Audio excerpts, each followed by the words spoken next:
Marco എന്ന ചിത്രത്തിൻ്റെ 6-ാം ദിവസത്തെ കേരള ബോക്സ് ഓഫീസ് കളക്ഷൻ റിപ്പോർട്ടാണ് ഇന്നൊരു വീഡിയോ ഭാഗത്ത്.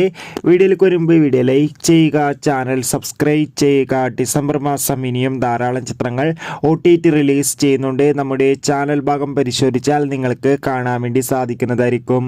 ഉണ്ണി മുകുന്ദൻ, ജഗദീഷ്, സിദ്ദീഖ് എന്നൊക്കെ പ്രധാന കഥാപാത്രങ്ങളായി ഇന്ന് റിലീസ് ചെയ്ത ചിത്രമായിരുന്നു മാർക്കോ. ചിത്രത്തിന് ഇന്ന് 6-ാം ദിവസവും മികച്ചൊരു ബുക്കിംഗ് തന്നെയാണ് എല്ലാ തിയേറ്ററുകളിൽ നിന്നും പുറത്തുകൊണ്ടിരിക്കുന്നത്. അതുകൊണ്ട് തന്നെ എല്ലാ സിനിമാ പ്രേമികളും ഒരേപോലെയാണ് ചിത്രത്തിൻ്റെ ഓരോ അപ്ഡേഷനും അറിയാൻ വേണ്ടി കാത്തിരിക്കുന്നത്. ഫൈനലി ചിത്രത്തിൻ്റെ 6-ാം ദിവസത്തെ ഏറ്റവും പ്രധാനപ്പെട്ട കേരള ബോക്സ് ഓഫീസ് കളക്ഷൻ റിപ്പോർട്ടൊക്കെ പുറത്തുവന്നിരിക്കുകയാണ്. ചിത്രത്തിന് 6-ാം ദിവസവും മികച്ചൊരു ബുക്കിംഗ് തന്നെയാണ് കേരളത്തിൽ നടക്കുന്നത്. ക്രിസ്മസ് ദിനത്തിൽ മികച്ചൊരു ബുക്കിംഗ് തന്നെയാണ് നടന്നത്. അതുകൊണ്ട് തന്നെ 3-4 കോടിക്ക് അടുത്ത് വരെ ഇന്നും കളക്ഷൻ നേടിയെടുക്കാൻ വേണ്ടി സാധിക്കുമെന്നാണ് ട്രാക്കിംഗ് റിപ്പോർട്ടുകൾ സൂചിപ്പിക്കുന്നത്. കാത്തിരിക്കാം കൂടുതൽ ബോക്സ് ഓഫീസ് കളക്ഷൻ റിപ്പോർട്ടിനായി. അടുത്തൊരു വീഡിയോയിൽ കാണും വരെ ബൈ ബൈ.